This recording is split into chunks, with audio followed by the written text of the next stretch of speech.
Here's hoping my phone doesn't fall. Hey, what's up you guys? I'm Reckless and welcome back to my channel. So, quick disclaimer, this lighting I know is not going to be that great. I have two lights between this room and the dining room. There's a light back there, but it's not plugged in and I really don't feel like moving a couch. So, we're going to deal with this. It's around 8:30 at night, so the sun's kind of starting to go down. So this is what we're working with right now. So today I'm doing kind of another story time-ish video. I don't really know what to call this, but I am doing a SCAD freshman tips video because if you guys have been on my channel or if you guys saw any of the videos on my old channel, recklessdeadyt, I did a couple SCAD videos. A couple, I mean, I think I did one video, 2 videos maybe, which was a packing vlog, and then my dorm haul. So I'm kind of just building on that, but over here. But I did finish my freshman year over at SCAD, which is the Savannah College of Art and Design over in Savannah, Georgia. Go figure, right? It's not like Savannah's in the name or anything. So yeah, I am now currently a sophomore at SCAD, and I just wanted to give you guys a couple tips, I guess, or things that I learned while I was at SCAD. I did a things I learned in living in a tourist city video, and now I'm kind of doing the things I learned being at SCAD as a freshman. So any of you guys that are going to SCAD in the fall, winter, spring, whatever quarter you are entering in, I'm just making this video to, you know, kind of help you guys kind of expect. There was a lot more that was going to come out of my mouth, but my brain did not piece that sentence together very well. So this is kind of just a video to help you guys understand what to expect from your first year. There it is. I am equipped with my handy dandy little notebook. I have a list of things for me to discuss with you guys. And yeah, the first thing I'm going to talk about is moving in, because that's the one thing everyone's always excited about and just wants to happen, and you know, just have happen because you buy all this stuff and you just want to live on your own, right? So moving in, yes, it's awesome and fun. However, in Savannah, it is extremely excruciatingly hot when you move in, and I am someone that loves the heat. Give me 100 degrees. If I'm outside, I don't care, as long as I'm not running, working, or moving things. Now, it's when you start moving things that kind of get a little rough. So, I lived in Turner House this year, and that was already kind of a bad situation. Okay, Turner House is not the best, but it's also not the worst thing in the world. There is definitely probably a lot of dorms out there that are worse than Turner House, okay? Let's just get that out there. But obviously, this place is huge. Like, I'll put a picture up on the screen. Turner House is absolutely huge. Now, my first room I lived in, I had 2 rooms because me and my one roommate, Sydney, we did do a room change for reasons that I don't really want to explain, but basically our old roommate was not the best person to live with, so me and my roommate then proceeded to move out, and we thrived for the rest of the year. So basically we lived on the 3rd floor. We lived in room 364, and getting all of our stuff up those stairs was awful, because when we first started moving in, you know how most colleges will have bins and stuff to take up into your room? They didn't have that. They did. But after we had already basically finished moving in our stuff. So, we didn't really get a bin until we had one or 2 loads left from the car. Obviously we used that bin just to kind of get everything up there. But they didn't really have it at first. And to make matters worse, you only got it for, I think, 30 minutes. I don't really remember how long we got. I think it was for 30 minutes that you got that bin, and you had to get all your stuff up there then, because they didn't have enough bins for everybody. So it was just hectic, and then because I lived in Turner House, there were 3 people in a room, and we all moved in on the same day. And keep in mind, this Turner House room is probably the size of my family room right now. There's 3 beds and a sink and then a bathroom, and it's not that big. So having 3 people move in at the same time with all of that stuff, it is just chaotic. Like, trying to find places for everything when you don't even really know where there's going to be places for everything is very difficult. Basically, that's kind of moving. It's very chaotic, and just a lot of stuff is happening, and it's very hot, sweaty. Luckily, Turner House did have AC, so we cranked that up real quick. But yeah, moving is just very sweaty. People get cranky, and it's just not very fun. The concept of it is fun, but in the long run, it's just chaos. The second thing I'm going to be talking about is making the best of your living situation. So, as a freshman, you basically have 2 choices. You either have Turner House or you have the Hive. Now, you do put in applications for where you want to live, whether that be the Turner House or one of the numerous buildings in the Hive.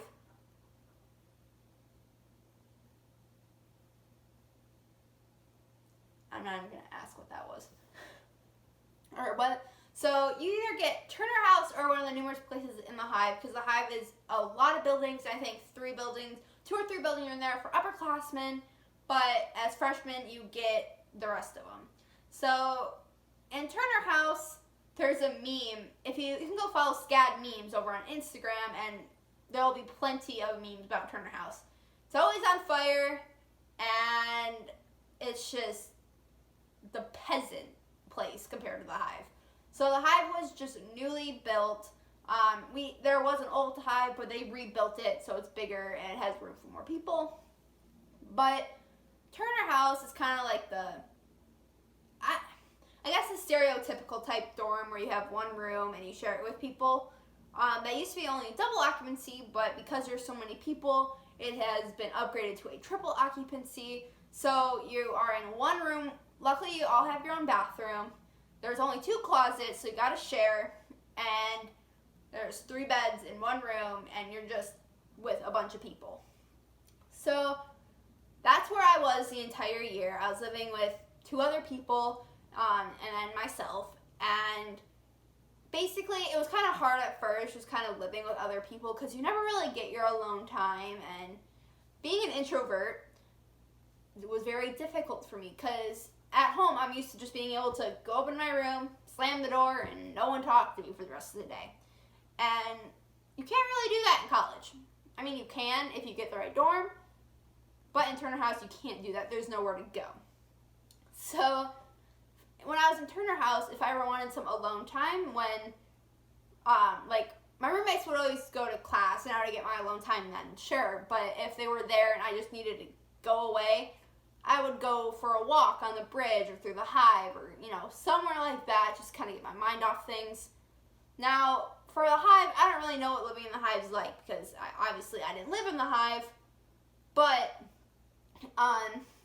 that's basically like a suite style dorm. You got 2 rooms, a living room, and then your own bathroom. So in the 2 rooms, there's 2 people to a room. That's kind of more of a traditional type dorm. I mean, it's not really traditional, but you guys get what I mean.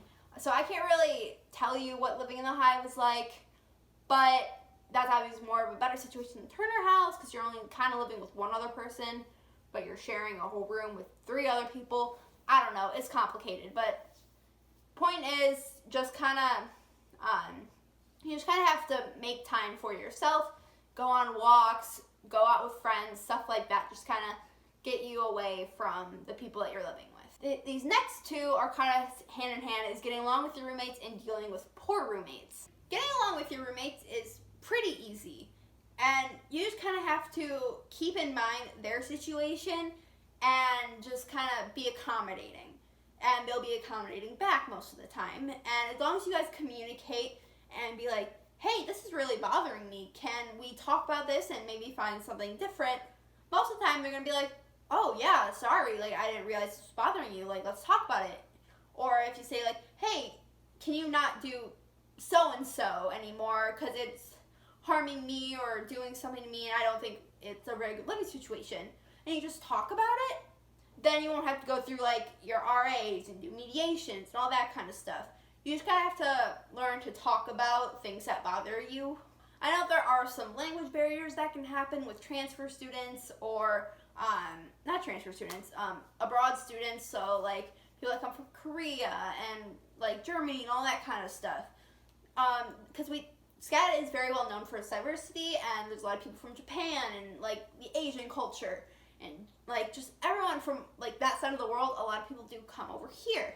So I know there can be some language barriers there, and in that case, you may need to go through an RA or somebody that can communicate for them. But basically just keep up that communication and you guys should be good to go. The poor roommates is just try to communicate first, go through your RA, RD, and just keep going up the ladder until you get somewhere that you can either change out of your room or your poor roommate starts listening to you. I wasn't allowed to have a car down there my first year, and that kind of really, like, it was hard for me to get around places. Like, yeah, I could take Ubers, but there's a point where that becomes so much money that it's hard for me to afford it. Like, it would be $40 to go somewhere and back. Like, when my computer broke, I had to go take an Uber to the computer repair place. That was on the you had to go on the highway. I can't take my bike to that. Now, of course, I did bring a bike, and that was great for local places. So if you don't have a car, at least bring a bike so you can get around locally. You don't have to walk everywhere or take buses and stuff like that. But if you can have a car down there, it's going to help tremendously, just because you'll actually be able to get places that you may need to go. So there's pros and cons to both, but if you definitely can get a car down there, I would suggest that. So going along with the transportation side of things, cars and bikes, SCAD does have a busing system to get you to classes and stuff like that in different places on campus. It takes you to Kroger and all that kind of stuff. So there are buses that can take you to these places. Now, the busing system is not that great, okay? They're never on time. I had to be out of the bus stop by 4 so I could get on a bus to take me to class on time, because if I got there at 4:30, who knows when the next bus would come, because at that point there's rush hour traffic, there's Savannah traffic, not even rush hour traffic, just because it's a tourist city, there's always traffic, and it's just a mess. So if you are taking buses anywhere, I would, especially to classes, because it's okay if you get to the residence halls, or not residence halls, the academic halls, like a half hour early before class. Just sit outside the classes. Like, it doesn't really make a difference that much. But if you are going to classes and using busing systems, I recommend getting at the bus stop an hour before your class, so that way you have plenty of time if the buses are running late. Food and meal plans is like a whole nother thing in and of itself. So if you're as a freshman, you're living in Turner House or the Hive, and now the different food options, there are a lot of food options. So for Turner House, you got the artisan, whatever it's called, deli, which is in the dorm room. It's on the second floor. You have Amigos, which is a Mexican place, which is in the breezeway.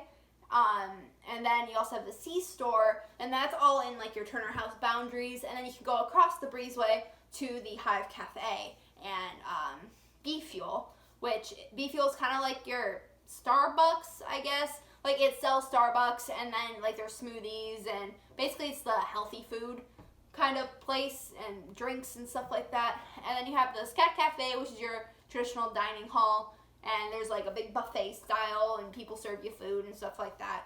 So now the food in the cafe is sketchy at best. Don't eat the chicken ever. Just take my word for it, okay? And basically, I always ate at the deli, because at deli you can never really go wrong with a sandwich. So, and they were really good sandwiches. So I always went for the deli. But obviously you get tired of sandwiches, so you go to the cafe and whatever. But just make sure you really look at the food. Make sure it's safe to eat, because sometimes the food can be, a little weird, like the SCAD chicken. Anyway, if you have any intolerances. Like my old roommate was a celiac, like had celiac disease, and she could rarely eat at the hive because they would cross-contaminate food and stuff like that. So just be very careful if you have any of those types of diseases. So if you're vegetarian, vegan, celiac, stuff like that, just always make sure you know what you're eating and see what's around it and see what could have been cross-contaminated with it. So I think there's either 3 or 4 different meal plans that you can get. And I had the meal plan with the most amount of meals in a week, but the least amount of dining dollars, I think it was. And I don't really recommend that. There was a meal plan that was like a set amount of meals per quarter, and I don't remember how many dining dollars it had. So basically with the set amount of meals per week, you have to eat at certain amount of time, or at certain times in the day. So you can't eat, like, say if I get up at noon, I'm hungry, but then in 2 hours, I'm hungry again. If it's in the same time frame of meals, I can't eat again. So I would have to wait until like 5 to get the dinner meal. I think with the like set amount of meals in a quarter, you can just eat like at whatever time you want, which I would recommend that if you eat a lot like me, because not being able to just go and get food whenever you wanted was kind of difficult, and you'd have to spend dining dollars to go get snacks at the C-store.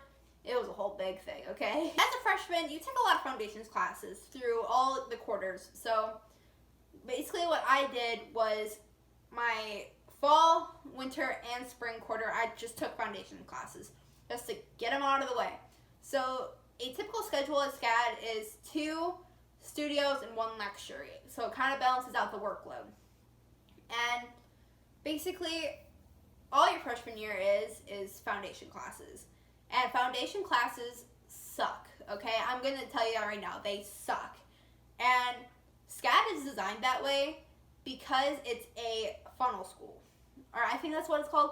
But basically, they like to take anybody who's not really passionate about what they want to do. They give them foundation classes, and they make the foundation classes super hard, so that way they can kind of get the people out that don't really want to be there. If you are very passionate about what you do, don't let foundations get to you. They are going to suck. I promise you that. They are going to suck. And just keep trucking, and I promise you you'll be okay. And even if you get like a bad grade, like a C or whatever, don't let that deter you from really pursuing what you are at SCAD for. Sleep is very important, but you're not going to get much of it. There were days, especially in my spring quarter when I was in comm, which by the way, comm 105 sucks. Basically, I stayed up till like 3 or 4 in the morning almost every night by the end of the quarter, just trying to get stuff done for that class and trying to make sure I get a good grade, which I never did, by the way. Try and get as much sleep as you can, or you're going to want to just wring your head out like a wet washcloth. Like, it is so bad, and just try and get as much sleep as you can. Try and make your schedule, like, between classes enough time so maybe you can get a nap in. Like, for me, when I have 8 a.m.s, I can't function. So I usually took naps. I'm not afraid to say it. I took naps. Naps are a beautiful thing, okay? When you're in college, especially in art school, love your naps, okay? Just, naps are a godsend. Professors. Now, my freshman year, I had some great professors. Don't get me wrong. Like, I loved my design teachers. Well, besides my spring quarter one. That one was, she wasn't the worst, but she also wasn't the best either. But I had some great professors. And I obviously had some I didn't like my spring quarter design teacher and my comm teacher. I didn't like them. But basically, everyone's going to have professors that they don't like and professors that they do like.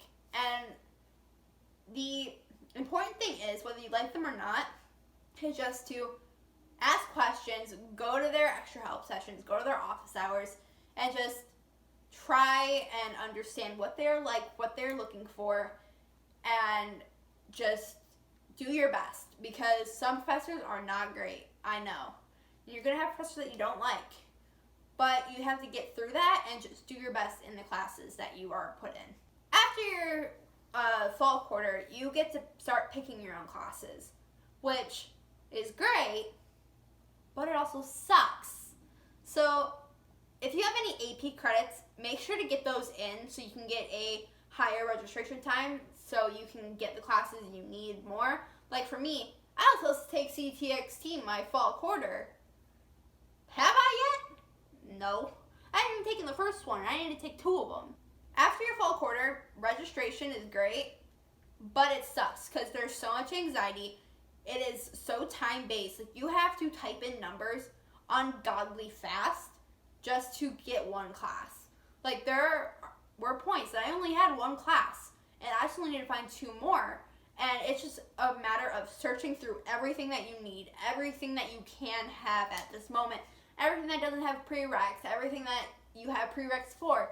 It's a lot of searching, and you just have to, like, what I did was before registration, I would actually go in this notebook. Like, I can actually show you. Like, this is all classes for, actually, this is for my fall quarter this year. And this is literally just a bunch of times, and, yep, here's more. Like, there's just a bunch of times, the CRN numbers, and the times of classes, what class they are, when are they, where are they at, you know, stuff like that. That's literally all I would do for like the 2 days before registration, and it would help a lot. Obviously, like, you didn't get most of those classes, but you at least had an idea of what you were going for in this type of schedule. So, like, for me, I would write down every class that I would want in 1 page. So for like right here, I have all the classes listed out in the times and, yeah, just the times that they were at. So I have 11 to 1:30, 2 to 4:30, and 5 to 7:30. And I put all the classes in each of those times, and then where they were at and what days they were at, and then I would put them into schedules like that and try and figure out a good class time for me and hopefully get that schedule. Now, I didn't get a single one of these, but I at least got some classes from that list. And then obviously everything can change, and again, there's another person walking their dog. But obviously everything can change. Oh my god, why are there so many people walking their dogs? The day of registration. So just make sure before your registration time, like an hour before your registration time, or I think try a half hour before your registration time, go through all the classes that you list out and make sure they are still available, because most of them will not be. So midterms and finals. So because we're on the quarter system, our year is a lot shorter than a lot of other people's, and that means our classes go by faster and midterms and finals come up quicker. So we only have 5 weeks to prepare for midterms and 5 weeks to prepare for finals. A lot of people get very overwhelmed, and I know I did a lot, and midterm week and finals week is very, very stressful, just like at any other college, and especially because it comes up so much quicker. It's just, you know, it's very hard to deal with some days. But basically, for midterms, it's a lot less stressful than finals, obviously, but it's still as stressful. For a lot of studio classes, you don't really have finals. Like, you don't have a written test most of the time. Like, obviously, you do have studios that will give you, like, a 10-question test, but it's not like most colleges where you get a packet and a Scantron and all that kind of stuff. Most studio classes is projects, and that's your midterm grade. Even for your finals grade, that's what a lot of finals are, and it's just, you know, a final project. And that's the good thing about art school, especially for those people that are bad at test taking. You get to work through your projects, and you get in time in class, and you get like 2 weeks to do finals, whereas, you know, you get an hour or something like that. And that's the good thing about being in studio classes. Obviously, lecture classes are a little bit different. I never really had a like final for any of my classes yet for like my lectures. My math, obviously, I was in a math class, so obviously we had math tests and everything like that, but we never had like a math final. it was just online, and you just filled in a bunch of bubbles, and you did that. And I don't even remember what I got on that test, honestly. I know I finished that class with a B, but for my English class, I think it was, again, like a 10-question test, and then my comm test was just a final presentation. So obviously every class is different, but most classes you will not have like a written test. A lot of classes it'll just be a project or like, I don't know, something online or something like that. But if you do have written tests, I know like CTXC, they have written tests and everything like that. So like, I'm not saying there aren't any written tests, but a lot of times it's just projects. My last thing I'm going to talk about is moving out. So obviously, moving in, chaos. Moving out, it's not really any less chaotic. So basically, for 2 weeks before you move out, you're just anticipating moving out, and then when you move out, you're like, well, crap, now I actually have to move out, and you have to pack all your stuff up and everything like that, and you have to lug it all out of your dorm and put it in a car. Well, in my case, you have to put it in a car, or you have to like find a storage unit to put all your stuff in if you're flying home. It's just like a lot of, like, one of my roommates, she lived not in the U.S., and me and her and my other roommate got a storage unit together, and they just put all their stuff in there because obviously she couldn't take, you know, a car's worth of stuff on a plane home. So you kind of just have to look for your best option. If you're driving home like I did, then I would recommend not driving home, because for me, to go from Savannah to Detroit was 14 hours, I think, like that, 16 hours if there's traffic. So obviously it's not an ideal drive. I slept the entire way, so, you know, there's that. I really don't remember any of that drive because I was just asleep. Basically, moving out was just as chaotic. You have to clean everything. Make sure it's spick and span, spotless. Clean out your fridge, clean out under your bed, clean out every little stain, clean off your desk, or you're going to get charged for it. And basically, I don't really know what's more chaotic, moving in or moving out, because you have to really make sure, like, everything is spick and span, and you just kind of have to make sure there's no holes in the wall or anything like that, and just make sure you don't get fined for it. So, yeah, it's just moving in and moving out, they're both equally chaotic. It's just, moving out, there's a lot more to it because you have to clean up after yourself. That is my SCAD freshman tips video thing. I hope you guys did enjoy it. I hope this helped some of you guys that are going to be freshmen at SCAD this coming fall. If you have any further questions, you can go DM me over on Instagram or Twitter. Those DMs are open, and I will reply to as many of them as I can. Socials up on screen and in the description down below. If you guys want to go get art prints of my artwork, my disc plate, Redbubble, and now my Society 6 are all up and running. So you can go find prints and t-shirts and all that kind of stuff of my artwork over on these 3 sites, and those links will also be down in the description below. I have not been streaming on Twitch lately just because my internet's kind of been a little funky, but as soon as my internet stops doing that, I will be streaming again over on twitch.tv/XX recklessdeadyt, and don't give me hate for all those X's, okay? Recklessdead was taken, and it was a long time ago. Leave me alone. I do stream over there when I do stream, and I will give you guys updates over on my Instagram and Twitter about when I will be streaming and all that kind of stuff once my internet kind of figures its crap out. And yeah, if there's anything that I should have included in this video, or if you guys have any questions, please leave them down in the comments below. If there's something I forgot that you really want to know about, let me know. And if I get enough questions about it, I will definitely make another video on it instead of just replying to them. But obviously I will reply to any comments down below about this kind of stuff and any questions, which I think I've said about 5 times already. Oh well. Hope you guys did enjoy this video. If you did, hit the like button down below. It means the world to me to know you guys enjoy my content. And if you do enjoy my content, please hit the subscribe button down below. It means the world to me to know you guys want to stick around. I just screwed up my own outro there. But that being said, you guys, hope you guys enjoyed this video. Again, leave any questions down below or in my DMs. And I will see you guys in the next video. Peace out.